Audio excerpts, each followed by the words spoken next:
Hello बच्चों, स्वागत है आप सभी का एक बार फिर से।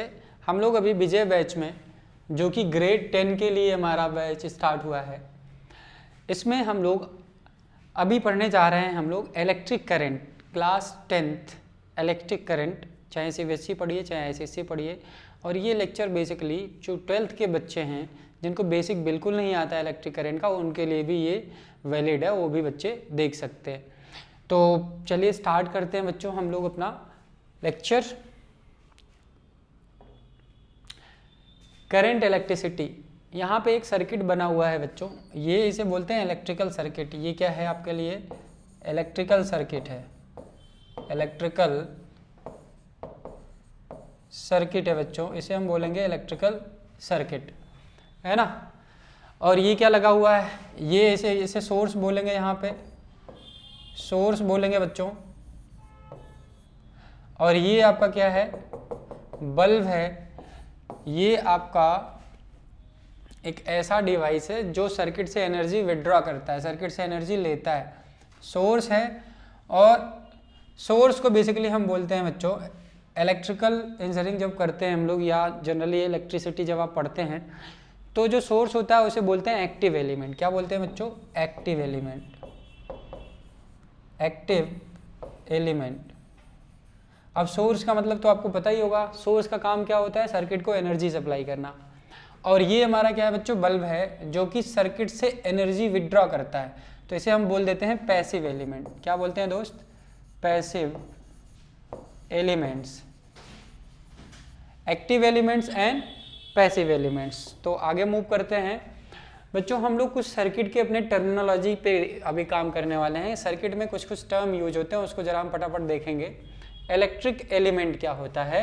It can deliver or and or absorb electrical energy, जैसे कि रेजिस्टर हो गया, सेल्स हो गया, कैपेसिटर हो गया, इंडक्टर हो गया, डायोड हो गया। ये सारे के सारे क्या है? इलेक्ट्रिक एलिमेंट हैं। जैसे हमने पीछे सोर्स देखा और बल्ब देखा, ये दोनों को दोनों इलेक्ट्रिक एलिमेंट कहलाते हैं बच्चों, जब भी सर्किट में यूज होते हैं। चाहे एक्टिव एलिमेंट बोल दीजिए या पैसिव एलिमेंट बोल दीजिए। दो तरह के एलिमेंट हमने देखे हैं, इलेक्ट्रिक एलिमेंट, इलेक्ट्रिक एलिमेंट बच्चों हमने दो तरह के देखे हैं, एक active element, active element. Active element क्या होता है? जो सर्किट को एनर्जी सप्लाई करता है, यानी कि सोर्स उसे हम बोल सकते हैं, जो सर्किट को एनर्जी सप्लाई करेगा, ठीक है ना। पैसिव एलिमेंट हमने देखा है, पैसिव एलिमेंट, पैसिव एलिमेंट जो सर्किट से एनर्जी विड्रॉ करे, है ना, which withdraw energy from the circuit, from the circuit, from the circuit. इसके एग्जांपल्स दे दीजिए। Electrical passive element electric circuit में कौन कौन से होते हैं? जैसे रेजिस्टर हो गया बच्चों, रेजिस्टर है ना, कैपेसिटर हो गया दोस्त, कैपेसिटर, और एक और इसमें लगता है इंडक्टर, इंडक्टर्स। तो ये सारे के सारे हमारे पैसिव एलिमेंट कहलाते हैं। सोर्स किसे कहेंगे? सेल या बैटरी को, सेल हो गया, बैटरी हो गया, है ना, जनरेटर हो गया, जनरेटर हो गया बच्चों, आगे जनरेटर, ये जनरेटर हो गया। ये सभी के सभी सोर्स कहलाएंगे जो सर्किट को एनर्जी देते हैं। तो इलेक्ट्रिक एलिमेंट जनरली दो तरह के होते हैं, active element and passive element. Active element का काम क्या होता है? सोर्स सर्किट को एनर्जी देना, और पैसिव एलिमेंट का काम क्या होता है? सर्किट से एनर्जी लेना, विड्रॉ करना, ठीक है बच्चों। इलेक्ट्रिक नेटवर्क एंड सर्किट, ये हमारा जो बना हुआ है बच्चों, ये इलेक्ट्रिक नेटवर्क है, या इसे बोल सकते हैं सर्किट बोल सकते हैं, जिसमें एक्टिव एलिमेंट भी हों और पैसिव एलिमेंट हो, ठीक है। तो इस पूरे सर्किट को मतलब इसे बोलते हैं इलेक्ट्रिकल सर्किट, ठीक है ना। एलिमेंट्स के बारे में डिस्कशन कर लिया, डिस्कशन हो गया। Electric network and circuit, it is a combination of interconnected circuit elements. Electric network या सर्किट किसे कहेंगे? जो हमारा एक्टिव एलिमेंट यानी कि बैटरी हो, सेल हो, जनरेटर हो, उसमें आप रेजिस्टर लगा दीजिए, कैपेसिटर लगा दीजिए, है ना। ये सारे एलिमेंट्स अगर जोड़ देंगे तो ये हमारा बन जाता है बच्चों एक नेटवर्क, इलेक्ट्रिकल नेटवर्क बोल दीजिए या उसे सर्किट बोल दीजिए। A network contains at least one closed path called circuit. ऐसा इन्होंने क्या बोला है, क्लोज्ड पाथ। अब देखेंगे अगर आप यहाँ से मान लीजिए चलते हुए जाए, ऐसे चलते हुए चले आएंगे और यहीं फिर पहुँच जाएंगे, तो ये एक क्लोज्ड लूप बन रहा है बच्चों, है ना।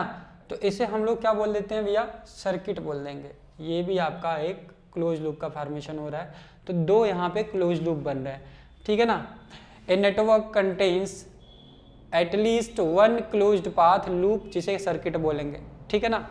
नेटवर्क का मतलब हो गया दोनों को कनेक्ट कर दीजिए। अब आगे पढ़ेंगे कुछ कीज वगैरह होते हैं, की चाहे क्लोज रहे चाहे ओपन रहे, लेकिन जो सेटअप आप बिल्ड करते हैं उसे बोलते हैं इलेक्ट्रिक नेटवर्क। लेकिन अगर की आप क्लोज कर दे रहे हैं तो क्या बन जाएगा, लूप बन जाएगा, एक लूप का फॉर्मेशन होने लगेगा जिसकी वजह से सर्किट में करंट बहने लगेगा। तो उसको आप क्या मान लेते हैं भैया, ये इलेक्ट्रिकल सर्किट हो गया। जंक्शन एंड नोड, आप किसे जंक्शन बोलेंगे किसे नोड बोलेंगे। जनरली यहाँ पे कुछ अपने आप में मिस्टीरियस बात है। A point in a network at which two or more element have common connection is called node. Two or more element बोल रखा है जिसके पास कॉमन कनेक्शन होगा उसे आप नोड बोलेंगे। जंक्शन क्या होता है बच्चों, junction is a point where three or more than three elements, या एलिमेंट बोल दीजिए या कंडक्टर बोल दीजिए, more elements are joint. Or a junction is any point in a circuit where a current can split. ये story इन्होंने इतनी लंबी चौड़ी लिख रखी है, मैं उस डायग्राम में आपको समझा दूं बच्चों। ये मान लीजिए आपका पॉइंट ए है, यहाँ पे मान लीजिए सॉरी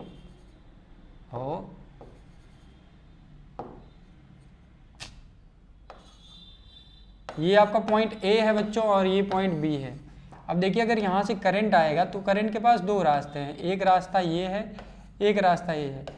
ये I1 में टूटा और ये I2, ये I आया था। फिर वही करंट यहाँ बढ़ रहा है और वही करंट यहाँ भी आपको मिल रहा है। I1 I2 जब यहाँ पे आके मिल जाएगा फिर से ये आपका करंट बन जाएगा I। यानी कि एक पॉइंट जहाँ पे A पे क्या हो रहा है, ये पॉइंट हमने A माना है, A पे क्या हो रहा है बच्चों, एक करंट आया, ये दो पार्ट में बट गया, I1 और I2 में। नीचे हमारा I2 हमने माना है, ये I1 हो गया। फिर वही करंट I2 आगे बढ़ के यहाँ से जो निकल रहा है और ये फिर से आके B पर क्या हो रहा है बच्चों, आपस में मिल जा रहा है, फिर से करंट I मिल जा रहा है। तो इस पूरे सर्किट में दो हमारे क्या हैं बच्चों, जंक्शन पॉइंट या नोड पॉइंट है, जहाँ पे करंट या तो डिवाइड हो रहा है, यहाँ पे करंट डिवाइड हो रहा है और यहाँ पे करंट कंबाइन होके नेट करंट बदल रहा है। तो ये दोनों के दोनों पॉइंट हमारे क्या कहलाएंगे, जंक्शन या नोड कहलाएंगे। पाथ एंड लूप क्या होता है, it is A portion of the circuit between any two nodes.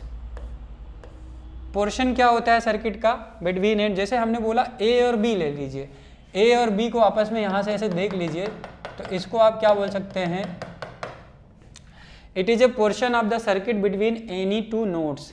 अब ये दोनों नोड्स के बीच का जो पोर्शन हो जाएगा इसे आप बोल सकते हैं क्या, पाथ बोल सकते हैं, है ना। Loop is any closed path in the circuit. हमने स्टार्टिंग में बताया कि यहाँ पे दो क्लोज लूप बन रहे हैं या दो लूप बन रहे हैं, ये लूप 1 हो गया और ये लूप 2 हो गया, जो पूरा पूरा ऐसे क्लोज हो रहा है ना, ये ऐसे चले जाइए। तो जनरली इसमें दो लूप है, ठीक है। ये बेसिक टर्मिनोलॉजी का पार्ट 1 आपका क्लियर हो गया बच्चों, ठीक है। आगे मूव करें, इलेक्ट्रिक करंट क्या होता है, बेसिक चीज आगे हम करंट को, ये बस बेसिक है, ये क्यों यहाँ पे आ चुका है, ये क्यों एक्चुअली यहाँ पे होगा बच्चों। यहाँ पे देखिए हमने एक सोर्स लगा रखा है, बस इलेक्ट्रिक करंट होता है क्या, इस चीज़ को यहाँ समझाया जा रहा है। आगे हम इस पे एनालिसिस करेंगे। ये हमारा सोर्स है, इसे सेल बोल देते हैं, और यहाँ से करंट, ये क्रॉस सेक्शनल एरिया है, करंट यानी कि चार्ज ऐसे फ्लो कर रहा है और इस डायरेक्शन में ऐसे मूव कर रहा है, फिर यहाँ पे आपको करंट बनता हुआ नज़र आ रहा है, ठीक है ना। ये आपका रेजिस्टर लगा हुआ है या कंडक्टर बोल दीजिए, या एक मटेरियल के अबाउट हमने इससे लगा रखा है, तो इसको आप रजिस्टर ही बोलिए, ज़्यादा अच्छा है। ये आपके लिए रजिस्टर हो गया, यानी कि कोई मटेरियल। अब क्या होता है, इस गिवन क्रॉस सेक्शनल एरिया से, है ना, ये मान लीजिए ये ऐसे करंट आ रहा है, यानी कि चार्ज फ्लो हो रहा है बच्चों, ये यहाँ से 90 डिग्री का एंगल बना रहा है। ये आपका क्रॉस सेक्शनल एरिया ए हो गया, मान लीजिए ये ए हो गया क्रॉस सेक्शनल एरिया। यहाँ से चार्ज परपेंडिकुलर डायरेक्शन में फ्लो कर रहा है ऐसे, ठीक है ना। तो एक करंट का फॉर्मेशन कर रहा है।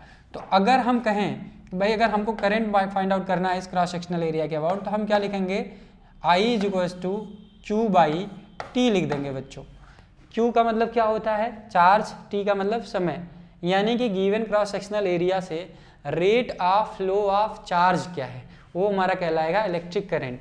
चार्ज का जो यूनिट होता है बच्चों, चार्ज का यूनिट क्या होता है, SI यूनिट क्या होता है इलेक्ट्रिक चार्ज का, इसे हम बोलेंगे बच्चों कूलाम। SI यूनिट क्या होता है, कूलाम होता है, इसको कैपिटल C से लिखेंगे दोस्त।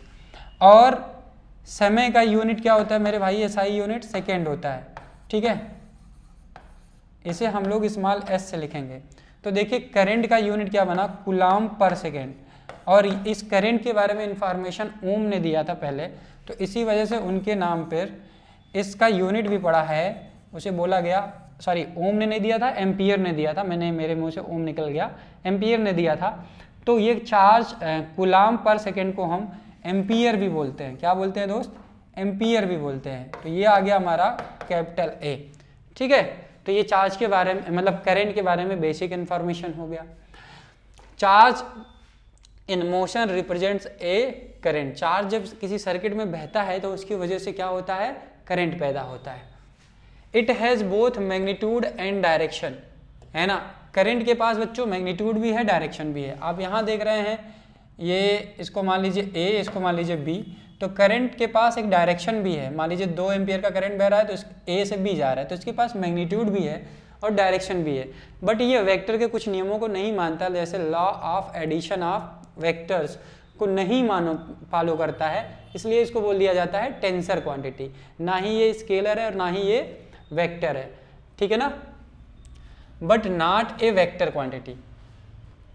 SI unit of current is ampere, ये बात मैंने बता दिया आपको। 1 ampere is defined to be 1 coulomb per second. देखिए अगर सर्किट में 1 कूलाम का चार्ज 1 सेकेंड में बह रहा है, 1 कूलाम का चार्ज 1 सेकेंड में बह रहा है, मान लीजिए आपके पास एक कंडक्टिंग मटेरियल है ऐसे, ठीक है, ये पॉइंट A है, ये पॉइंट B है। अगर इस क्रॉस सेक्शन से 1 सेकेंड में, इन 1 सेकेंड, T की वैल्यू 1 सेकेंड में लिख दूं, है ना, 1 कूलाम का चार्ज फ्लो हो रहा है, ठीक है, 1 कूलाम का चार्ज फ्लो हो रहा है 1 सेकेंड में, तो जो करंट यहाँ पे डेवलप हो जाएगा बच्चों, 1 कूलाम डिवाइडेड बाई 1 सेकेंड आप कहेंगे, और इसकी वैल्यू आ जाएगी 1 एम्पियर का। यानी कि जब किसी सर्किट में 1 कूलाम का चार्ज 1 सेकेंड में बहता है बच्चों, तो उसे हम बोलेंगे क्या, 1 एम्पियर। क्लियर है ना। चलिए आगे मूव करते हैं। वोल्टेज क्या होता है, वोल्टेज का मतलब होता है generally potential difference between 2 points, है ना। जैसे मान लीजिए एक बैटरी हमने यहाँ पे बनाया हुआ है, ये हाई पोटेंशियल है, जो पॉजिटिव साइन होता है इसको हाई पोटेंशियल लिखते हैं, और जो नेगेटिव साइन होता है ये हमारा लोअर पोटेंशियल होता है। HP का मतलब हाई पोटेंशियल, HP किसके लिए है बच्चों, ये हाई पोटेंशियल बताता है आपको, क्या बताता है, हाई पोटेंशियल बताता है। LP का मतलब क्या होता है मेरे भाई, इसे लोअर पोटेंशियल बोलेंगे, क्या बोलेंगे, लोअर पोटेंशियल बोलेंगे, higher potential and lower potential, ठीक है। तो दोनों के बीच में जो डिफरेंस होता है वो EMF कहलाता है किसी सेल या बैटरी का, ठीक है। यानी कि हाई HP माइनस LP बराबर बच्चों ये क्या होता है, EMF ऑफ ए सेल या बैटरी होता है, EMF ऑफ ए सेल और बैटरी होता है, ठीक है ना, समझ में आ रहा है। मैं सेल और बैटरी दोनों अलग अलग बात बोल रहा हूँ। देखिए सेल क्या होता है बच्चों, एक बेसिक यूनिट होता है किसी बैटरी का, ठीक है ना, और बैटरी क्या होता है, बैटरी क्या होता है बच्चों, it is a combination of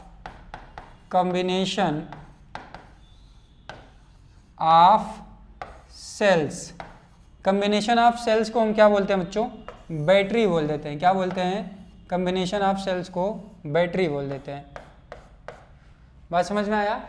combination of cell को हम क्या बोल देते हैं? बैटरी बोल देते हैं। ठीक है, तो पोटेंशियल के बारे में हम लोग बात कर रहे थे बच्चों। अगर हमारे पास एक क्रॉस सेक्शनल एरिया हो ऐसे, हम उसी सर्किट को अभी डिफाइन कर देंगे, सर्किट में ही बना देते हैं ये चीज़। मान लीजिए ए और बी है, ये दो टर्मिनल आपके पास है। ए से बी अगर हम मान लीजिए क्यू चार्ज अगर ले जा रहे हैं बच्चों, कितना चार्ज ले जा रहे हैं? ए से बी अगर हम क्यू चार्ज को मूव करवा रहे हैं, और ऐसा करने के लिए हमको वर्क डन कितना करना पड़ रहा है? यहाँ पे वर्क डन कितना करना पड़ रहा है? वर्क डन की वैल्यू बच्चों में यहाँ कितना परफॉर्म करना पड़ा? ये वर्क डन बराबर हमारा कितना है?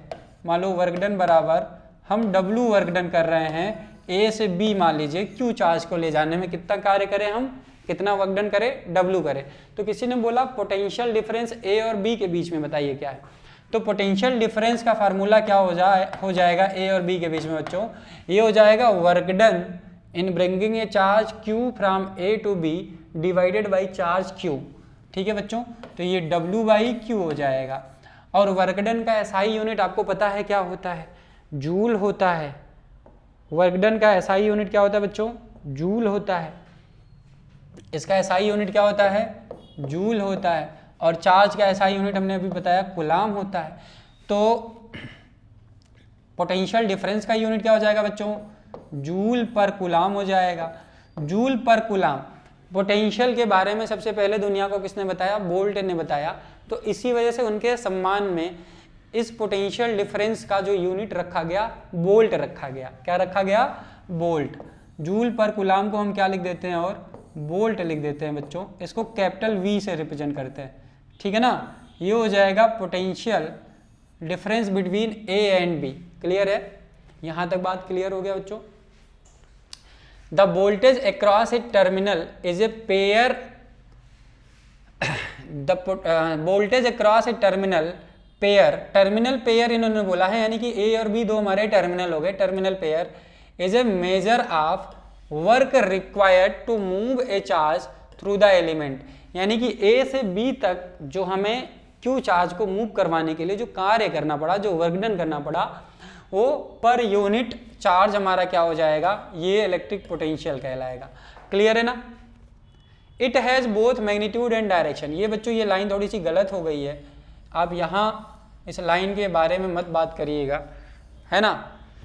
यहाँ पे इलेक्ट्रिक पोटेंशियल के पास सिर्फ और सिर्फ क्या है बच्चों? इलेक्ट्रिक पोटेंशियल के पास सिर्फ और सिर्फ, ये बोथ भी हटा दे रहे हैं, it has only magnitude. It has only magnitude यानी कि न्यूमेरिकल वैल्यू। ये एक स्केलर क्वांटिटी होता है। ये क्लियरली क्या होता है बच्चों? स्केलर क्वांटिटी होता है। ये स्केलर क्वांटिटी होता है। स्केलर क्वांटिटी होता है। स्केलर क्वांटिटी होता है दोस्त। ठीक है ना? ये सिर्फ और सिर्फ स्केलर क्वांटिटी होता है। ठीक है?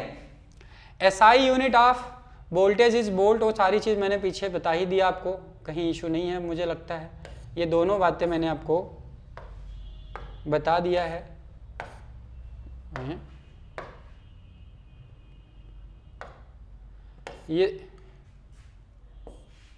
ये दोनों बातें बच्चों मैंने आपको क्लियर कर दिया है। ठीक है ना? समझ में आया? इसकी ज़रूरत नहीं है, हमने वहाँ पे सारी चीज़ें समझा दिया है। चलिए इसके डेफिनेशन को थोड़ा और मजबूत कर देते हैं। ये 1 वोल्ट बराबर दिया है बच्चों 1 जूल पर कूलाम। ये क्या है? डिफाइन करें। जैसे मान लो अगर हमने बोला कि A से B तक 1 कूलाम का चार्ज अगर हम ले गए और हमने W कितना किया, वर्क डन कितना किया बच्चों? 1 जूल का कार्य किया। कितने जूल का कार्य किया? 1 जूल का कार्य। A से B अगर 1 कूलाम का चार्ज ले गए और 1 जूल का कार्य हमसे हुआ, या इलेक्ट्रिक वर्क कितना हुआ? 1 जूल का हुआ। तो पोटेंशियल क्या आ जाएगा? Potential difference between A and B क्या हो जाएगा? तो A एंड B के बीच में बच्चों जो पोटेंशियल डिफरेंस हो जाएगा, ये आएगा W divided by Q। W हमने कितना परफॉर्म किया, वर्क डन कितना परफॉर्म किया, 1 जूल का परफॉर्म किया, और कितना चार्ज हम ले गए, 1 कूलाम का चार्ज ले गए। तो ये हमारा potential difference between A and B क्या आएगा बच्चों, 1 जूल पर कूलाम, या इसी को बोल सकते हैं बच्चों हम लोग 1 वोल्ट। क्लियर है ना? ये सब बेसिक बातें आपको समझ में आ रही होंगी, आई होप। क्लियर है? बेसिक टर्मिनोलॉजी में आई होप मैंने इतनी सारी बातें जितनी अभी आपको समझाई हैं ये आपको समझ में आ गया होगा। चलिए आगे मूव करते हैं। पावर क्या होता है, क्लास 9th में हम लोग पढ़ते हैं। पावर बराबर होता है बच्चों rate of doing work. Power बराबर क्या होता है, पावर बराबर होता है rate of doing work. Rate of doing work, doing work यानी कि कार्य अपान समय, यानी कि पावर बराबर क्या हो जाएगा, work done per unit time. Work done, work done per unit time. ठीक है बच्चों, ये होता है पावर। अब वर्क डन का हमने यूनिट क्या देखा है, जूल देखा है। एसआई यूनिट क्या होता है पावर का, है ना। हमने P अभी देखा है, वर्क डन का जूल अपान, वर्क डन का जूल होता है यूनिट, और ये टाइम का सेकंड होता है। तो जूल पर सेकंड, इसी को हम लोग वाट बोल देते हैं बच्चों, वाट, WATT। इसको कैपिटल W से रिप्रेजेंट किया जाता है। ठीक है, तो पावर का SI यूनिट क्या होता है बच्चों, जूल पर सेकंड बोल दीजिए या वाट बोल दीजिए। क्लियर है, यहाँ तक बात समझ में आ रहा है? ठीक है। और ये जो वर्क डन होता है बच्चों, ये इलेक्ट्रिकल वर्क डन होता है। ये वर्क डन जो हमने किया है या सर्किट ने किया है, इसका कैसा वर्क है, इलेक्ट्रिकल वर्क, इलेक्ट्रिकल या electric work, electrical work done. बात समझ में आया क्या हुआ? ये से बोलेंगे इलेक्ट्रिकल वर्क डन। क्लियर है बच्चों, यहां तक बात समझ में आ गया? पावर के बारे में यहां डिफिनेशन देख लेते हैं। Rate of doing work is known as power, a measure of work required to move a charge through the element, है ना। इसको आप यहां पे लिख देंगे ऐसे ही। ठीक है, तो V इंटू आई। अब थोड़ा सा इसके आगे भी मूव कर जाते हैं। W बराबर हमारा क्या हो जाएगा, जैसे भी हमने V बराबर क्या पढ़ा था, V बराबर क्या पढ़ा है बच्चों, पोटेंशियल डिफरेंस बराबर W डिवाइडेड बाई Q पढ़ा है। सो W बराबर क्या हो जाएगा, Q इंटू V हो जाएगा। क्या होगा बच्चों, Q इंटू V हो जाएगा। अब हम अगर यहां से वर्क डन की वैल्यू वहां पे रख दें तो पावर बराबर क्या लिखेंगे दोस्त, पावर बराबर क्या आएगा, W डिवाइडेड बाई T, यानी कि Q into V divided by T हो जाएगा। और Q बाई T को हम इलेक्ट्रिक करंट के नाम से जानते हैं। सो ये आ जाएगा I इंटू V। तो पावर को आप इस तरह से भी कैलकुलेट कर सकते हैं कि जितना सर्किट में करंट बह रहा है, मान लीजिए सर्किट में करंट कितना बहा I, और इसका जो पोटेंशियल डिफरेंस इसने सप्लाई किया इस मटेरियल के अबाउट, कितना प्रोवाइड किया, V प्रोवाइड किया पोटेंशियल डिफरेंस। तो पावर जो ये डेसिपेट होगा यहाँ पे, पावर या जो पावर जनरेट होने वाला है, P बराबर क्या हो जाएगा बच्चों, V इंटू आई हो जाएगा। इतने वाट का पावर ये जनरेट करेगा। क्लियर है ना। पावर का SI यूनिट हमने डिस्कस कर दिया आपसे। ठीक है, वाट होता है the element is absorbing power. P बराबर, ये छोटा सा सवाल दे दिया गया है बच्चों कि मान लीजिए ये V की वैल्यू 5 वोल्ट होता और इसमें करंट बहता 2 एम्पियर का, तो कितना पावर ये कंज्यूम करता है, ये जो रेजिस्टर लगा हुआ है, मटेरियल लगा हुआ है, इससे कितना पावर, ये कितना पावर मतलब जनरेट करने वाला है। तो चुपचाप आप क्या करेंगे, 5 वोल्ट इंटू 2 एम्पियर बराबर क्या आ जाएगा बच्चा, 10 वाट आ जाएगा। तो यहाँ पे ये कैलकुलेशन छोटा सा दे दिया गया है आपको, है ना, कि कितना पावर एब्जॉर्ब करेगा ये एलिमेंट। क्लियर है। तो इतनी सारी बातें आपको क्लियर हो गई पावर से रिलेटेड। ठीक है, कोई इशू, कोई दिक्कत, कोई समस्या, कोई परेशानी नहीं है ना। तो बेसिकली यहाँ पे ये दे रखा है सारा, इसके बारे में हमने कैलकुलेशन कर लिया। तो इस एलिमेंट से कितना पावर जनरेट हुआ है, W P बराबर अभी हमने देखा कितना आया है 10 वाट, ठीक है ना, P बराबर 10 वाट, ठीक है। ये सवाल हमने कर लिया। आगे मूव करते हैं बच्चों। अब आते हैं फाइनली इलेक्ट्रिक करंट पे। हमने पीछे बताया था कि इलेक्ट्रिक करंट को डिटेल में थोड़ा पढ़ेंगे। इलेक्ट्रिक करंट क्या, हमने डिफिनीशन पीछे देख लिया है। It is defined as rate of flow of charge across a given cross sectional area. Rate of flowing या rate of flow of charge through cross section of a conductor is called electric current. अब मान लीजिए ये हमारा, आगे अभी हम देखेंगे इसके बारे में। If the moving charges are positive the current is in the direction of motion of charge. Conventional direction बच्चों जो करंट का लिया जाता है, in the direction of motion of positive charge लिया जाता है ना, in the direction of motion of positive charge लिया जाता है कन्वेंशनल डायरेक्शन इलेक्ट्रिक करंट का। तो ये लाइन वही आपको समझा रहा है, ठीक है। आगे देखते हैं क्या है, बात क्या है। If A charge delta Q crosses an area in time delta t, then the average electric current through the area during this time is average current। मान लीजिए ये जो क्रॉस सेक्शनल एरिया, इसे बोलेंगे हाइपोथेटिकल क्रॉस सेक्शनल एरिया। इस cross sectional area से delta Q charge हमारा, अगर मान लीजिए इस पार से उस पार जा रहा है, net charge delta Q charge कितने टाइम में गया बच्चों, डेल्टा टी टाइम में गया।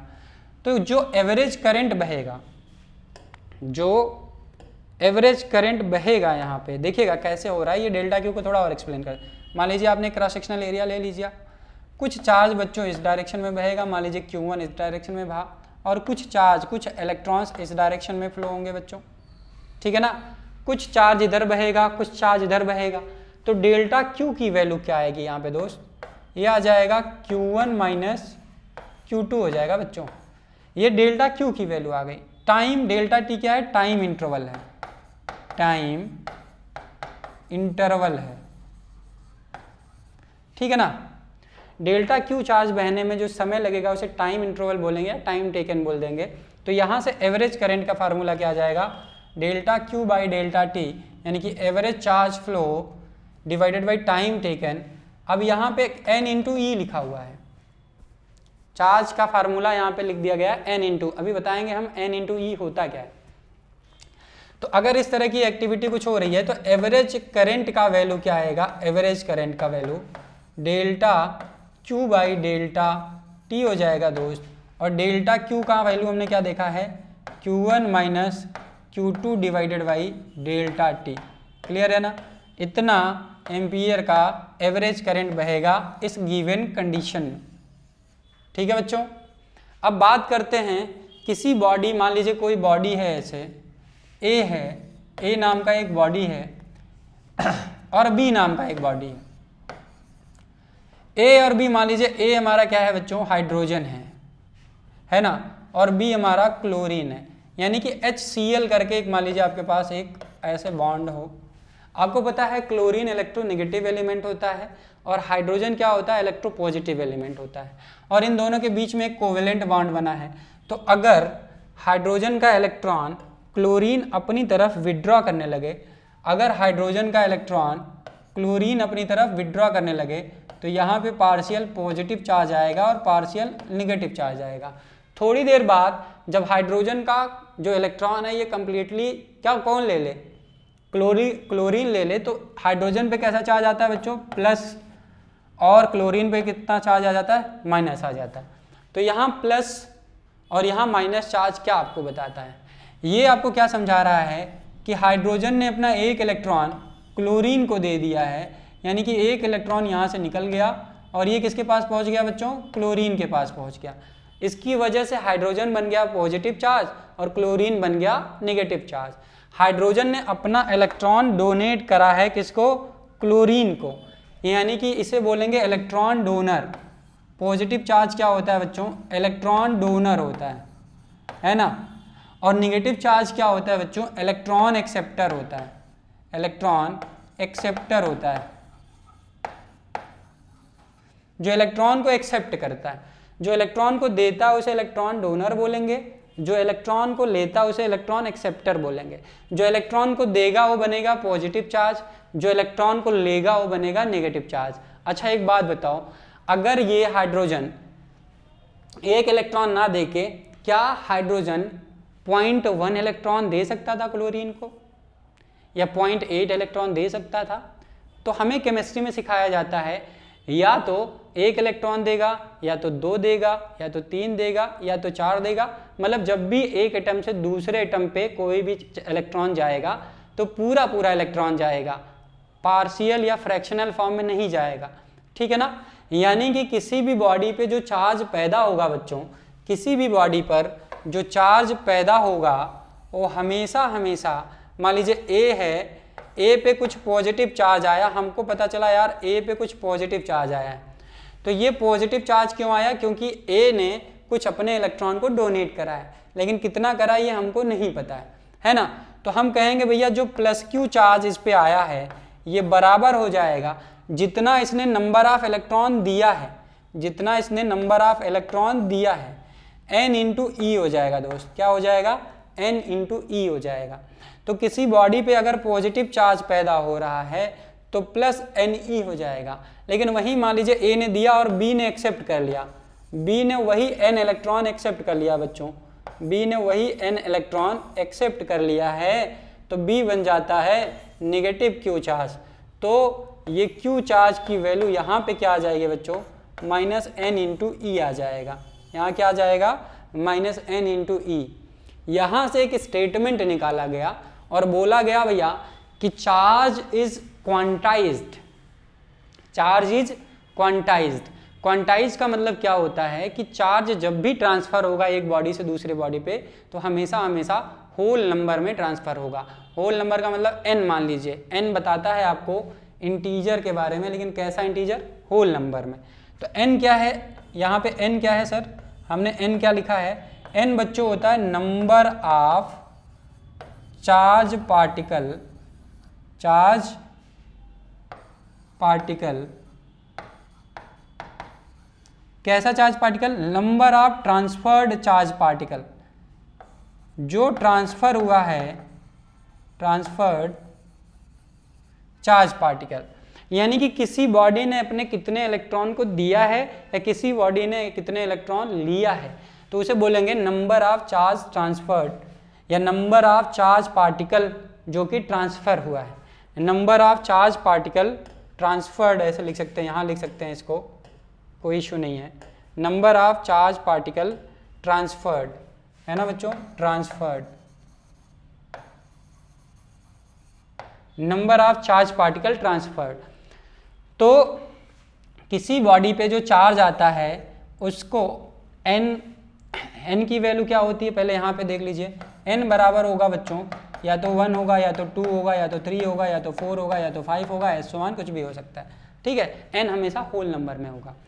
तो फिजिक्स में हम लोग को क्लास 12 में पढ़ाया जाता है क्वांटाइजेशन ऑफ इलेक्ट्रिक चार्ज। क्या पढ़ाया जाता है बच्चों? क्वांटाइजेशन। क्वांटाइजेशन कुछ जगह पे Z से लिखा जाता है, कुछ जगह पे S से लिखा जाता है, तो कंफ्यूज मत होना। Quantization, quantization of electric charge, electric charge. Quantization of electric charge का स्टेटमेंट है भैया कि किसी बॉडी पे चार्ज मान लीजिए Q आ रहा है, तो ये Q हमेशा बराबर होगा ±Ne के। प्लस होगा जब पॉजिटिव चार्ज होगा, माइनस होगा जब नेगेटिव चार्ज होगा। यानी कि क्वांटाइजेशन ऑफ इलेक्ट्रिक चार्ज आपको क्या समझाया? क्वांटाइजेशन ऑफ इलेक्ट्रिक चार्ज का स्टेटमेंट क्या है? कहता है कि अगर किसी बॉडी पे कोई चार्ज है n, तो अगर किसी बॉडी पे कोई चार्ज Q है तो Q बराबर Ne होगा ±Ne होगा। अगर पॉजिटिव चार्ज है तो Ne होगा, अगर नेगेटिव चार्ज है तो -Ne होगा। इसका मतलब ये है कि a body can transfer only whole number, a body can transfer only electrons या charge particle in whole number, ठीक है ना। E की वैल्यू क्या है दोस्त? E बराबर क्या लिखेंगे बच्चों यहाँ पे? E बराबर हम लिखेंगे 1.6 इंटू 10⁻⁻19 कूलाम लिखेंगे। E का मतलब होता है चार्ज ऑन प्रोटॉन, यानी कि पॉजिटिव चार्ज लिखा हुआ है, E बराबर 1.6 इंटू 10⁻⁻19 कूलम, है ना। तो जो हाइड्रोजन है, किसी ने पूछा हाइड्रोजन पे कितना चार्ज आया, H+, ये प्रोटॉन बन गया, हाइड्रोजन प्लस बन गया, इस पे चार्ज कितना आया। तो आप क्या स्टेटमेंट यहाँ देंगे, इस पे चार्ज कितना आया है ना।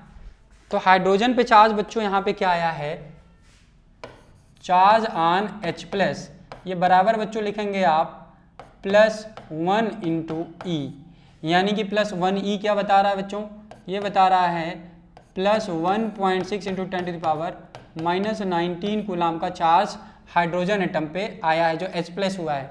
इस पे कितना चार्ज आया है, +1.6 इंटू 10⁻⁻19 कूलम। वहीं पे क्लोरीन एटम पे कितना चार्ज आया है, QCl नेगेटिव, इसकी वैल्यू बच्चों आ जाएगी -1 इंटू ई, यानी कि ये हो जाएगा -1.6 इंटू 10⁻⁻19 कूलम बच्चों।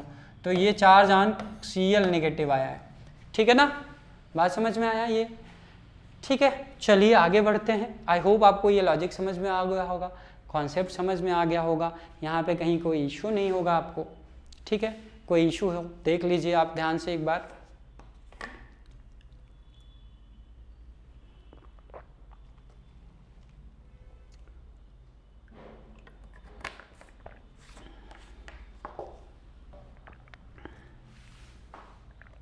सही है बच्चों, चलिए आगे मूव करते हैं। Classification of current. Generally current बच्चों दो तरह का होता है यहाँ के लिए, सोर्स के हिसाब से, है ना। जनरली जो करंट हम अपने सर्किट में देख सकते हैं, दो तरीके के करंट देख सकते हैं बच्चों, एक डायरेक्ट करंट, एक अल्टरनेटिंग करंट। डायरेक्ट करंट क्या होता है, मान लीजिए आपके पास एक सेल हो या बैटरी हो और आपने एक रजिस्टर से इसको जोड़ रखा हो, एक सेल हो या बैटरी हो, यहाँ हमने बैटरी बना दिया है, दो सेल जोड़ दिया है, पॉजिटिव होगा नेगेटिव होगा, ये पॉइंट A हो गया और ये पॉइंट B हो गया, ठीक है ना। अब यहाँ से I जाएगा, ऐसे मूव करेगा, क्लियर है, I करंट ऐसे मूव कर रहा है बेसिकली। अब किसी ने पूछा भाई करंट बताओ कैसा है करंट, तो हम पहले बात करेंगे बच्चों इसके बारे में। ये क्या है, हमारा बैटरी है। Battery is a source of direct current, यानी कि आप बैटरी बेसिकली काम क्या करता है, ए और बी के अबाउट जो पोटेंशियल डिफरेंस आएगा बच्चों, ये कांस्टेंट होगा। तो जो डायरेक्ट सोर्स होता है वो हमेशा किसी दो टर्मिनल के बीच में कांस्टेंट पोटेंशियल डिफरेंस पैदा करता है। ये कैसा पोटेंशियल होगा बच्चों, constant potential difference, PD. PD का मतलब पोटेंशियल डिफरेंस, यानी कि जो डायरेक्ट सोर्स होंगे बच्चों, इसको बोलेंगे हम डायरेक्ट सोर्स। डायरेक्ट सोर्स यानी कि जो डायरेक्ट सोर्स होता है वो डायरेक्ट करंट पैदा करता है। डायरेक्ट सोर्स में कौन आता है, सेल या बैटरी आता है बच्चों, है ना। तो इस तरह का सोर्स, इस तरह का करंट पैदा होगा, यानी कि इस वायर में, इस रजिस्टर में जो करंट जाएगा वो कांस्टेंट जाएगा। जब तक करंट जाएगा कांस्टेंट जाएगा। मान लीजिए ये I0 हो, तो ये समय बीतता जा रहा है, ये करंट कांस्टेंट हो जाएगा, ठीक है ना। यानी कि बैटरी या सेल हमेशा डायरेक्ट करंट को पैदा करते हैं किसी भी वायर में, ठीक है। अल्टरनेटिंग करंट, सोर्स क्या है, जनरेटर क्या है ना। अल्टरनेटिंग करंट, फिर से वही सर्किट बनाएंगे। मान लीजिए आपके पास रजिस्टर हो R, तो जो सोर्स होता है बच्चों, यहाँ पे अल्टरनेटिंग करंट पैदा करने वाला सोर्स, उसको हम ऐसे सिंबल बनाते हैं, ध्यान दीजिएगा।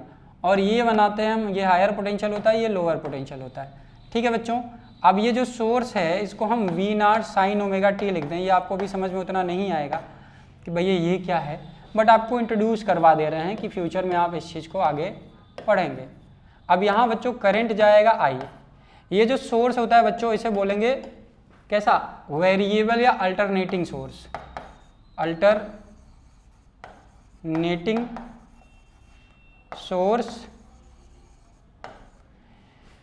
अल्टरनेटिंग सोर्स क्या होगा, मान लीजिए फिर से यहाँ पोटेंशियल डिफरेंस के बारे में बात कर लेते हैं। ए और बी के बीच में बच्चों ये जो पोटेंशियल डिफरेंस सप्लाई करेगा, ये जो अल्टरनेटिंग सोर्स है जो हमने बनाया हुआ है, ये ए और बी के बीच में जो पोटेंशियल डिफरेंस सप्लाई करेगा ये वेरिएबल होगा बच्चों। क्या होगा, वेरिएबल होगा, ये कांस्टेंट नहीं होगा, ये वेरिएबल होगा, ठीक है। वेरिएबल पोटेंशियल डिफरेंस पैदा करेगा, ये किसी भी दो टर्मिनल के बीच में, जिसकी वजह से जो करंट फ्लो होगा आर के अबाउट, यहाँ पे जो इस बार करंट पैदा होने वाला है बच्चों, वो कुछ इस नेचर का जाएगा, साइनोसॉइडल नेचर होगा।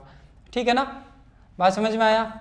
और ये होगा पॉजिटिव हाफ साइकिल, इसे बोलेंगे बच्चों, ये कहलाता है हमारा positive half cycle, positive half cycle इसे बोलते हैं। और ये बच्चों हमारा होता है निगेटिव हाफ साइकिल, निगेटिव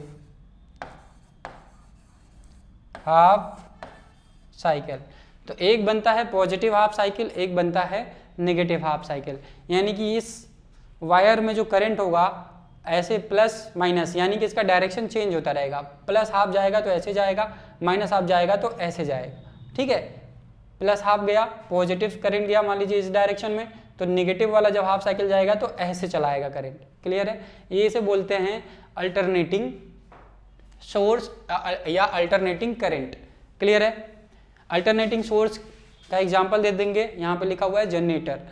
ये जो अल्टरनेटिंग करंट पैदा करने वाला होता है इसे बोलते हैं हम लोग, यहाँ पे ये जनरेटर, हम जब लाइट नहीं होती है तो जनरेटर हम चालू करते हैं। जनरेटर बेसिकली हमारे घरों में किस तरह का सप्लाई देता है, अल्टरनेटिंग सोर्स की तरह काम करता है, अल्टरनेटिंग करंट पैदा करवाता है। क्यों? क्योंकि आपके घर में जितने भी डिवाइसेस हैं, आपके घर में जितने भी डिवाइसेस हैं जो लाइट से यानी कि जो सप्लाई आता है उससे जो चलने वाले डिवाइसेस हैं, जनरली कैसे हैं बच्चों, ये एसी पे काम करते हैं, अल्टरनेटिंग करंट पे काम करते हैं। ठीक है ना, चल अब on the basis of nature, पहले तो ऑन द बेसिस ऑफ हमने ये क्या डिफाइन किया, देखो on the basis of source हमने डिफाइन किया है कि करंट कितने तरह के होते हैं। डायरेक्ट बैटरी हो गया, कांस्टेंट पोटेंशियल डिफरेंस सप्लाई कर रहा था तो डायरेक्ट करंट पैदा हुआ। उधर हमारा जनरेटर है जो वेरिएबल पोटेंशियल डिफरेंस ए और बी के अबाउट दे रहा था तो हमारा अल्टरनेटिंग करंट पैदा हुआ। अगर यही हमारा नेचर के बेसिस यानी कि कैलकुलेशन के बेसिस पे देखें कि एक वायर है, ये हमारा वायर है, एक बैटरी है बच्चों, ए और बी के बारे में बात कर लेते हैं। यहाँ पे ए और बी के बारे में बात कर लेते हैं। ये लोड है, यहाँ पे ये हमारा सोर्स है। ठीक है, ए हो गया और बी हो गया, ये आर हो गया, और यहाँ भी हमारा ये हमने सोर्स लगा रखा है बच्चों। तो इन दोनों ही सिचुएशन में जो ए बी हमने बैटरी लगाया है, वी बोर्ड लगा दिया है ना, इन दोनों ही सिचुएशन में जो करंट पैदा होगा वो दो तरह का हो सकता है। दोनों ही सिचुएशन में करंट दो तरह का हो सकता है।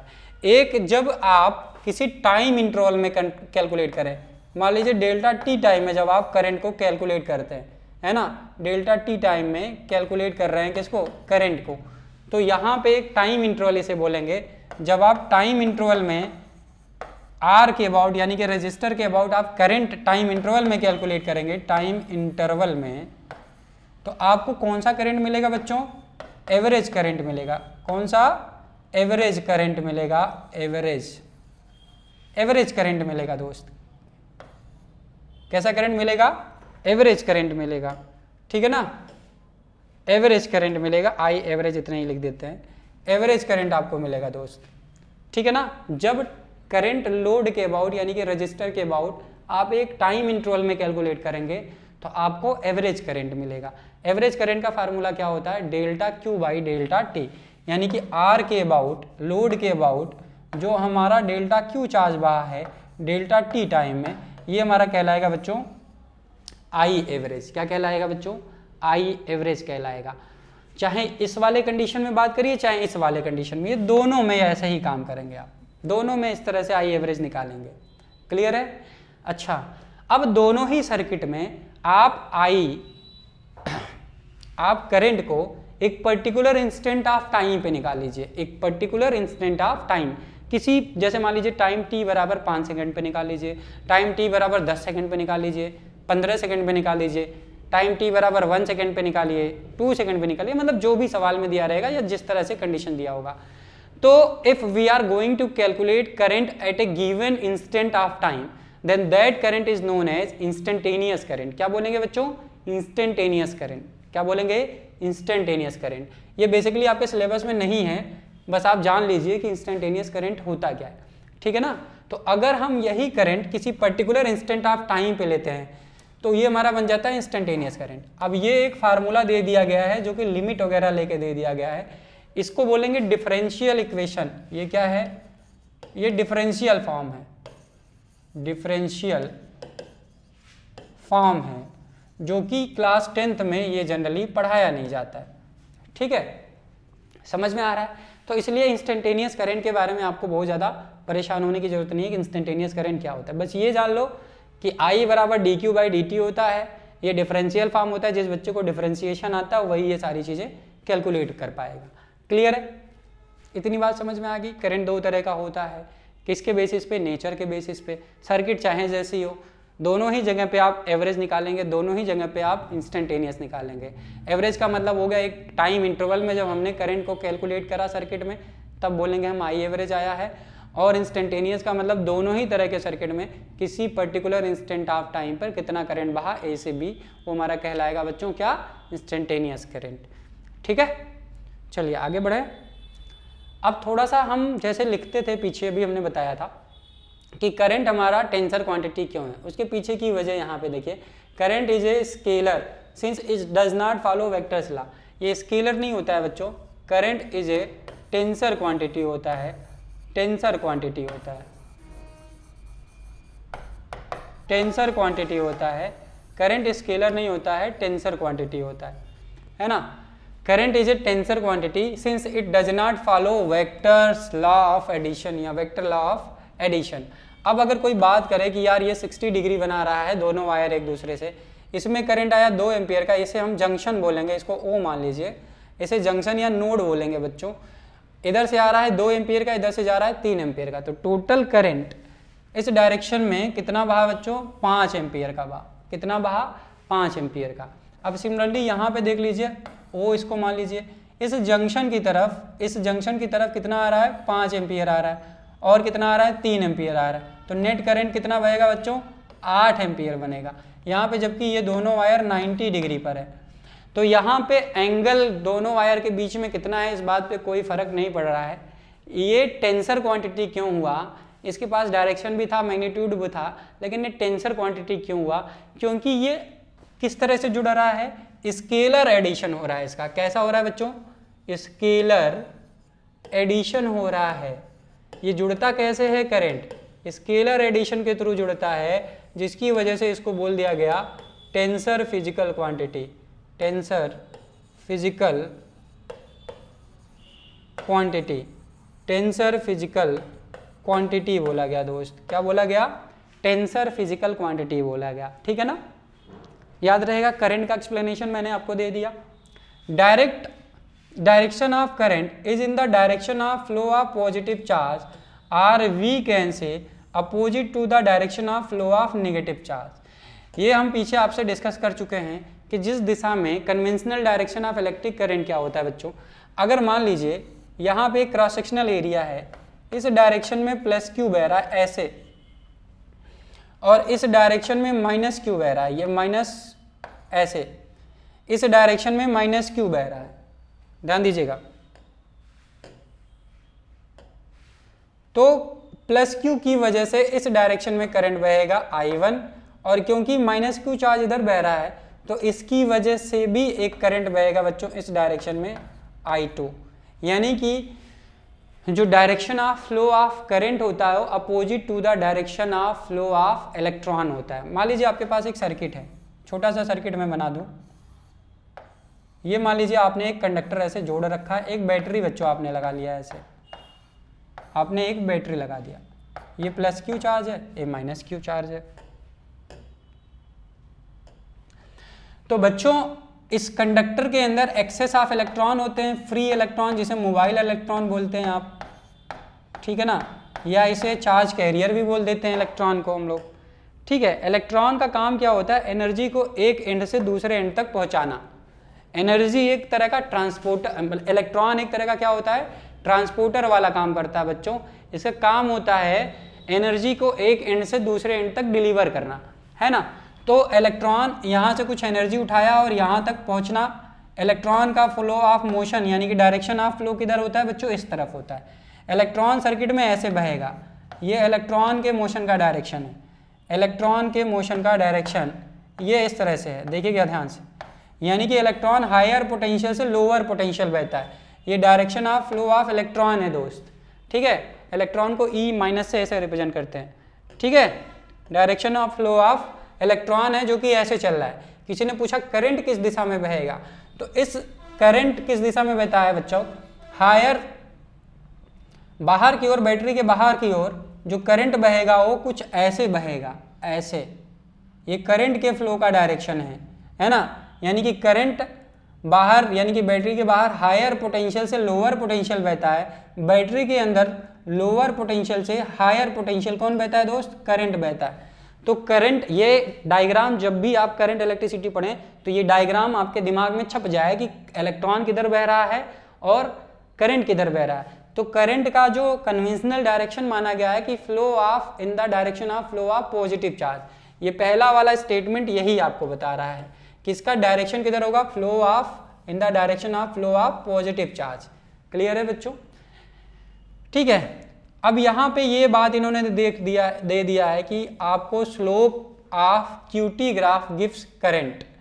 अब ये भी आपको नहीं पढ़ना है क्लास 10th में।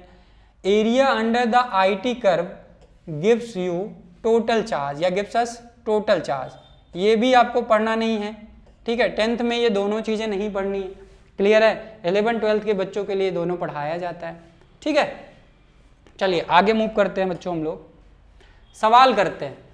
सवाल नंबर 1 दिया हुआ है, करंट I बराबर 2 ampere is flowing through, current I बराबर 2 ampere is flowing through a wire for 2 seconds, find out amount of charge flowing in the wire.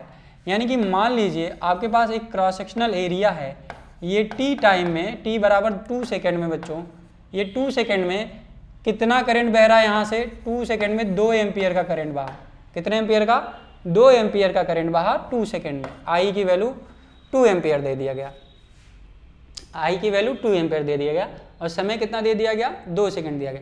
पूछा है कि find the amount of charge flowing through the wire, कितना charge flow करेगा। तो sir हमको current का formula आता है, करंट का फार्मूला होता है Q बाई T होता है। तो Q की वैल्यू क्या आ जाएगी यार, हम टाइम को यहाँ करंट में मल्टीप्लाई कर दें, सो Q बराबर क्या हो जाएगा दोस्त, I इंटू T हो जाएगा। I की वैल्यू क्या है, I की वैल्यू 2 एम्पियर है, समय कितना दिया है बेटा, 2 सेकेंड दिया है।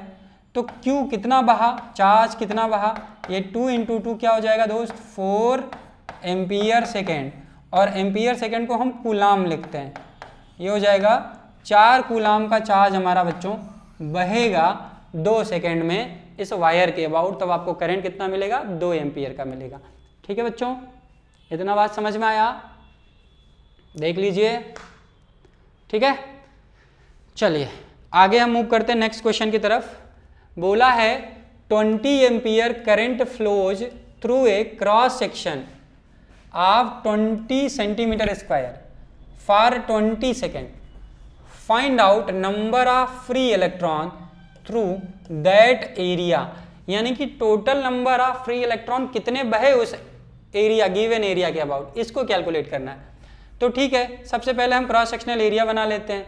ये हमारा क्रॉस सेक्शनल एरिया हो गया जिसकी वैल्यू उन्होंने दे रखा है बच्चों 20 सेंटीमीटर स्क्वायर। ध्यान दीजिएगा, इसका कैलकुलेशन में कोई काम नहीं है बेटा, इसका कैलकुलेशन में कोई काम नहीं है, इसका कैलकुलेशन में कोई काम नहीं है, क्लियर है ना। कितने एम्पियर का चार्ज, कितने एम्पियर का करंट बह रहा है, 20 एम्पियर का करंट बह रहा है बच्चों। कितने देर में, टाइम क्या दिया हुआ है, 20 सेकेंड दिया गया है। समय कितना दिया गया है, 20 सेकेंड। कितना दिया है बच्चों, 20 सेकेंड समय दिया हुआ है। समय की वैल्यू 20 सेकेंड दिया है भाई, कितना, 20 सेकेंड। तो आपसे पूछा क्या गया है कि कितना number of free electron flow करेगा गिवन क्रॉस सेक्शनल एरिया के अबाउट। तो सबसे पहले हम चार्ज निकालना है, क्यों निकालना है, उसके बाद में क्वांटाइजेशन ऑफ चार्ज वाला फार्मूला लगा देंगे। पहले हम Q निकालेंगे, Q बराबर क्या होता है। देन फर्स्ट स्टेप में, स्टेप 1 में हम ये काम करने वाले हैं। स्टेप 1 में, ऐसे सवाल में स्टेप 1 में क्या करेंगे, चार्ज निकालेंगे। स्टेप 2 में हम क्या करेंगे बच्चों, स्टेप 2 में हम क्वांटाइजेशन ऑफ चार्ज लगा देंगे, यानी कि Q बराबर N इंटू ई कर देंगे, Q बराबर N इंटू ई कर देंगे, ठीक है ना। तो N की वैल्यू आपसे पूछा है, क्या पूछा है, N के बारे में बात किया है, find out number of free electron, यानी कि N के बारे में बात करा हुआ है, ठीक है। और आपको पता है N बराबर क्या होएगा, Q बाई ई होगा। N की वैल्यू क्या होगी बच्चों, Q बाई ई। तो सबसे पहले हम फर्स्ट स्टेप करने वाले हैं जहाँ पे हम चार्ज निकालेंगे। तो फर्स्ट स्टेप में I बराबर क्या होता है, Q बाई टी होता है बच्चों। तो Q बराबर क्या हो जाएगा, Q बराबर हो जाएगा करंट इनटू टाइम। बच्चों करंट की वैल्यू दिया है 20 एम्पियर, 20 एम्पियर, समय दिया है बच्चों 20 सेकेंड, है ना। तो चार्ज का वैल्यू क्या आ गया दोस्त, 20 एम्पियर इंटू 20 सेकेंड बराबर हो जाएगा भैया ये 400 कूलाम हो जाएगा। कितना हो जाएगा बच्चों, 400 कूलाम हो जाएगा। यानी कि 20 एम्पियर का करंट 20 सेकेंड में मिलने के लिए आपको 400 कूलाम बहाना पड़ा इस क्रॉस सेक्शनल एरिया के थ्रू, ठीक है, बात समझ में आ रहा है। अब हम करेंगे स्टेप 2 वाला काम। स्टेप 2 में सीधे क्या करेंगे, नंबर ऑफ फ्री इलेक्ट्रॉन्स निकालने के लिए, ये स्टेप 1 था हमारा। अब हम लोग स्टेप 2 करेंगे बच्चों, सीधे सीधे n बराबर क्या करेंगे, q डिवाइडेड बाई e करेंगे। e की वैल्यू मैंने पीछे आपको बताया है, e का वैल्यू 1.6 रख दीजिए चुपचाप, into 10 to the power -19 coulomb रख दीजिए। हमको n चाहिए, हमें और कुछ नहीं पूछा है, n के बारे में बात करा है। तो चार्ज की वैल्यू बच्चों 400 कूलाम डिवाइडेड बाई e बराबर क्या है दोस्त, 1.6 into 10 to the power -19 coulomb. Coulomb से कूलाम कैंसिल हो गया, कूलाम से कूलाम कैंसिल हो गया बच्चों। अब हम क्या करेंगे, इसको ऊपर ले जाएंगे, ये जो फैक्टर है इसको हम ऊपर ले जाएंगे। तो ये आएगा 400 इंटू 10 टू द पावर -19, ऊपर जाएगा बच्चों क्या हो जाएगा, 10 टू द पावर +19। ये डिवाइड हो जाएगा 1.6 से बच्चों, कितने से, 1.6 से, ठीक है। अब n बराबर, ये देखिए यहाँ पॉइंट है, इस पॉइंट को अगर रिमूव करना है आपको तो 10 गुणे 10 कर दीजिए, ऊपर नीचे 10 इंटू 10 से मल्टीप्लाई कर देंगे बच्चों। 10 इंटू 10 से मल्टीप्लाई कर देंगे तो नीचे क्या आ जाएगा, 16 हो जाएगा, और ऊपर हो जाएगा 10 टू द पावर 20। और 400 को हम लिख सकते हैं 40 इंटू 10 टू द पावर 20। ये 400 को ऐसे लिख सकते हैं, डिवाइडेड बाई 16 हो गया बेटा हमारा। तो इसको अगर सॉल्व कर दें हम तो हमारा काम हो जाएगा।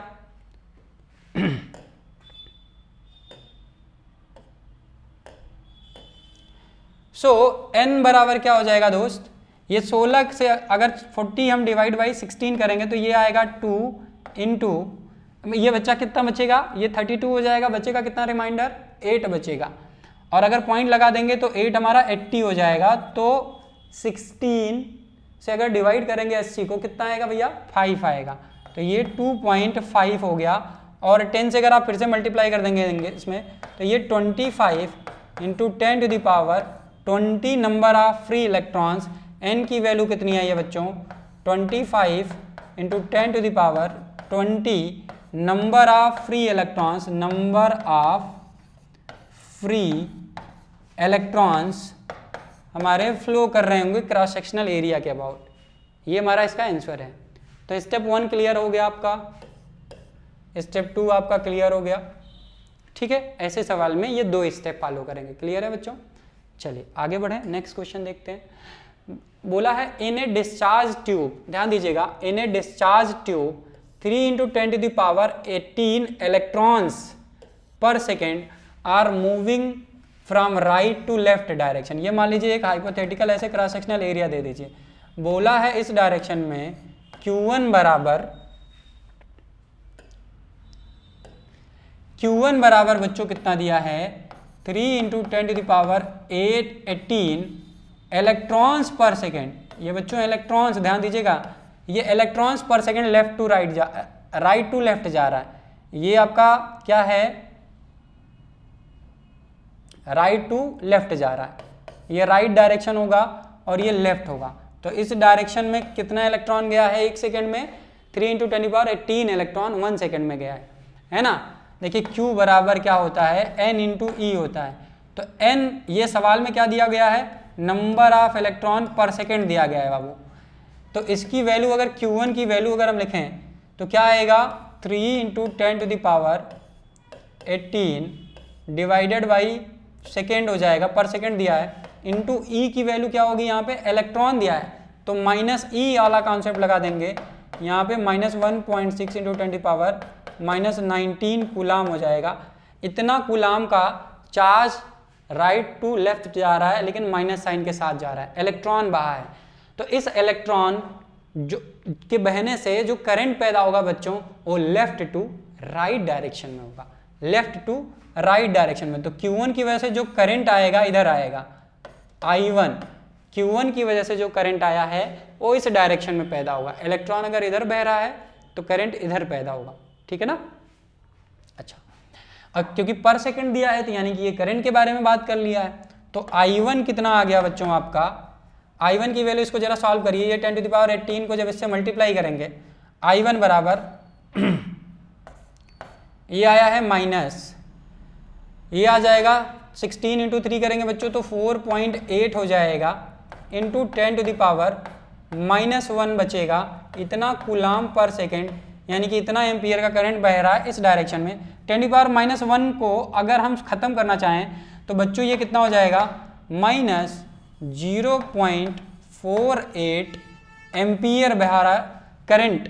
करंट का डायरेक्शन माइनस में दे रहा है क्योंकि सवाल में दिया है राइट टू लेफ्ट और यहाँ वैल्यू आ रहा है नेगेटिव में, यानी कि इलेक्ट्रॉन जो राइट से लेफ्ट जा रहा है उसकी वजह से जो करंट पैदा हो रहा है वो लेफ्ट टू राइट पैदा हो रहा है बच्चों, लेफ्ट टू राइट, ठीक है ना। तो इतना एम्पियर का करंट तो इधर तुम्हें जाना चाहिए लेकिन माइनस साइन हो गया यानी कि डायरेक्शन ऑफ I1 किधर है, लेफ्ट टू राइट है। अब आगे हम सवाल पढ़ते हैं, इतना अभी जितना पढ़ा था उतना हमने सॉल्व कर लिया, ठीक है। And 2 × 10⁻18 positive ions per second are moving from left to right. देखिए positive ion left to right चल रहा है, पॉजिटिव आयन किधर चल रहा है बच्चों, लेफ्ट टू राइट चल रहा है। नेगेटिव आयन किधर चला था, राइट से लेफ्ट यानी कि लेफ्ट टू राइट चल रहा है। तो पॉजिटिव आयन तो भैया इधर चल रहा है, जिस डायरेक्शन में पॉजिटिव आयन बहेगा उसी डायरेक्शन में करंट बहेगा। सो Q2 पर सेकेंड दिया है यहाँ भी, दैट मीन्स कि हो जाएगा N/S, यानी कि ये करंट ही दिया है, चार्ज पर सेकेंड देने का मतलब ये I2 की वैल्यू दे रखा है पहले से, इंटू ई करेंगे बच्चों तो ये कितना दे रखा है 2 × 10⁻18, ई बराबर क्या रखेंगे, मल्टीप्लाई करेंगे 1.6 × 10⁻19 कूलाम और पहले से ये पर सेकेंड दे ही रखा है तो कूलाम पर सेकेंड यानी कि एम्पियर हो जाएगा। तो I2 की वैल्यू क्या है बच्चों, ये आ जाएगा 3.2 इंटू देखिए 18 और 19, ये पॉजिटिव 18 है ये नेगेटिव 19 है तो ये फिर से बचेगा 10⁻−1 एम्पियर है ना। इसको सॉल्व करेंगे बच्चों तो ये आएगा 0.32, ये आएगा कितना बच्चों 0.32, ये आ जाएगा 0.32 एम्पियर का करंट बह रहा है लेफ्ट टू राइट। I1 का डायरेक्शन अगर ये माइनस साइन खत्म करना चाहो I1 का वैल्यू क्या आ जाएगा, I1 बराबर 0.48 एम्पियर, लेकिन इसका डायरेक्शन क्या होगा बच्चों, left to right, left to right हो जाएगा, लेफ्ट टू राइट हो जाएगा। तो लेफ्ट टू राइट टोटल कितना करंट बहा, टोटल कितना करंट बहा बच्चों I1 एंड I2। तो नेट करंट कितना बह रहा है सर्किट में, I1 प्लस I2 बह रहा है बच्चों। इसको आप जोड़ेंगे तो 0.48 एम्पियर प्लस 0.32 एम्पियर, ये बच्चों कितना हो जाएगा, ये आएगा बच्चों आपका 0.8 एम्पियर हो जाएगा। ये आई नेट की वैल्यू हो जाएगी दोस्त, ये किसकी वैल्यू हो जाएगी, आई नेट की। बात समझ में आया, आई नेट बराबर हो जाएगा 0.8 एम्पियर।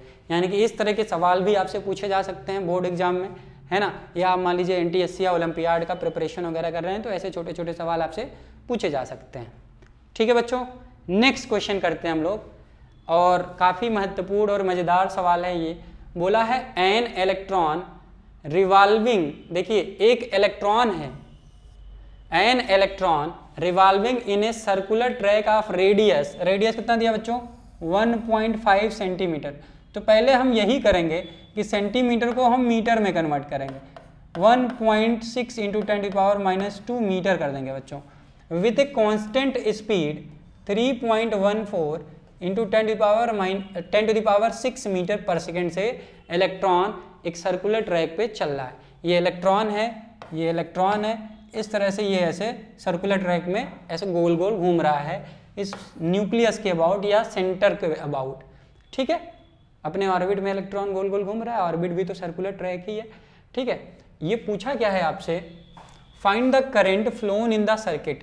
अगर इस तरह का सर्किट हो जाए, यानी कि जब इलेक्ट्रॉन अपने ऑर्बिट में बच्चों गोल गोल घूमता है तो एक करंट का फॉर्मेशन करता है, इलेक्ट्रिक करंट का फॉर्मेशन करता है, जिसकी वजह से मैग्नेटिक फील्ड पैदा होता है। कहाँ पे? एक एटम के अंदर। और वही मैग्नेटिक फील्ड की वजह से कोई भी बॉडी दूसरे मैग्नेट की तरफ अट्रैक्ट होता है या दूसरे मैग्नेटिक बॉडी को रिपेल करता है। क्लियर है ना? चलिए आगे हम पढ़ लेते हैं, इसका सवाल फटाफट कर लेते हैं। अच्छा, स्पीड का फार्मूला क्या होता है दोस्त? डिस्टेंस अपॉन टाइम होता है। डिस्टेंस अपॉन टाइम होता है बच्चों, डिस्टेंस अपॉन टाइम। डिस्टेंस का मतलब क्या होता है भैया? एक सर्कुलर ट्रैक है तो इसका सरकमफ्रेंस क्या आएगा यार? सरकमफ्रेंस। सरकमफ्रेंस की वैल्यू कितनी आएगी बच्चों? 2πr। ठीक है ना? तो वही हमारा डिस्टेंस हो जाएगा। एक चक्कर लगाने में कितना डिस्टेंस कवर हुआ? 2πr कवर हुआ, 2πr। टाइम कितना लग रहा है? इसको t मान लेते हैं, t मान लेंगे। स्पीड दिया हुआ है देखिए 3.14 इंटू 10⁻6 मीटर पर सेकेंड। सो समय की वैल्यू क्या होगी बच्चों? 2πr डिवाइडेड बाई v हो गया, स्पीड हो गया। ये v को आप t से एक्सचेंज कर दीजिए, t को आप यहाँ ले आएंगे और v को आप यहाँ ले जाएंगे, तो समय की वैल्यू हमें निकल गई। तो 2πr डिवाइडेड बाई v आ गया बच्चों। तो 2π की वैल्यू, पाई की वैल्यू 3.14 होता है दोस्त। r की वैल्यू क्या है?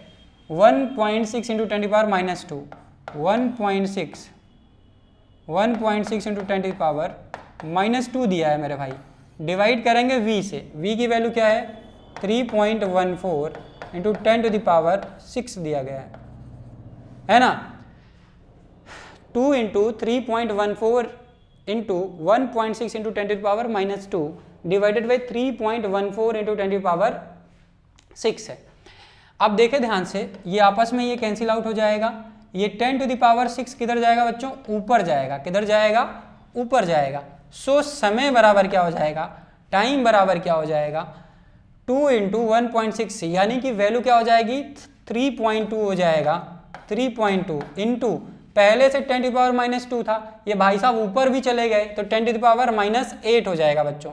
ये 10⁻8 इतना सेकेंड आया है, इतने सेकेंड में एक चक्कर इलेक्ट्रॉन अपने ऑर्बिट में घूम जा रहा है।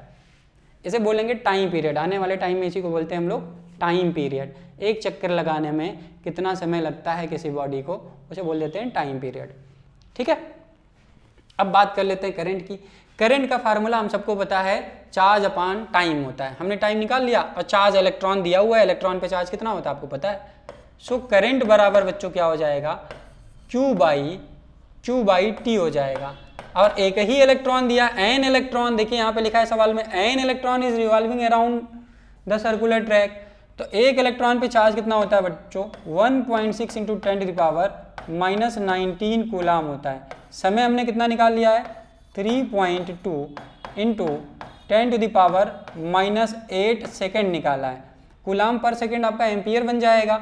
और बच्चों ये 10⁻8 ऊपर जाएगा तो पॉजिटिव हो जाएगा, और इसको आप इससे डिवाइड करेंगे बच्चों तो ये 2 आ जाएगा, ये 1 आएगा, यहाँ नीचे 2 हो जाएगा। तो I बराबर 1/2 इंटू 10⁻19 इंटू 10⁻+8 एम्पियर हो गया दोस्त, ये एम्पियर हो गया। अब इसको जब सॉल्व करेंगे तो 10⁻11 आएगा, और 1/2 को आप लिख सकते हैं बच्चों 0.05 इंटू 10⁻11 एम्पियर लिख सकते हैं बच्चों I। अगर ये 5 एम्पियर करना है तो एक पावर माइनस में और बढ़ा दीजिए, तो ये आ जाएगा 5 इंटू 10⁻12 एम्पियर का करंट बह रहा है। एक इलेक्ट्रॉन, मान लीजिए हाइड्रोजन एटम दिया हुआ है, हाइड्रोजन एटम मान लीजिए हाइड्रोजन एटम दिया हुआ है, और जिसका रेडियस ऑर्बिट का कितना दिया हुआ है? 1.6 सेंटीमीटर दिया है। जनरली इतना ज़्यादा रेडियस नहीं होता है ना। तो इस तरह के सवाल के लिए हमने करंट देख लिया कि अगर इलेक्ट्रॉन एक सर्कुलर ऑर्बिट पे अगर गोल गोल घूम रहा है न्यूक्लियस के अबाउट, तो कितना करंट पैदा कर रहा है, 5 × 10⁻⁻12 एम्पियर का करंट पैदा हो रहा है। ठीक है बच्चों, ये बहुत अच्छा सवाल था, ये भी सवाल अच्छा है। जितने हमने क्वेश्चन करवाए लगभग सारे अच्छे हैं, ठीक है ना। आई होप आपको ये समझ में आ गया होगा, ठीक है ना। और इसके आगे हम लोग नेक्स्ट लेक्चर में पढ़ेंगे, ठीक है बच्चों। आई होप आपको फर्स्ट लेक्चर आपका करंट इलेक्ट्रिसिटी का क्लियर हो गया होगा। बड़े ध्यान से देखिएगा, हर एक टॉपिक हमने कवर करने की कोशिश करा है और कोई भी चीज़ हम छोड़ेंगे नहीं, पूरा पढ़ाएंगे। और आखिरी में बोर्ड के पिछले साल के जो सवाल पूछे गए उसको भी डिस्कस करेंगे और एनसीईआरटी का हर एक क्वेश्चन हम लोग डिस्कस करेंगे, ठीक है बच्चों। चलिए मिलते हैं नेक्स्ट लेक्चर में।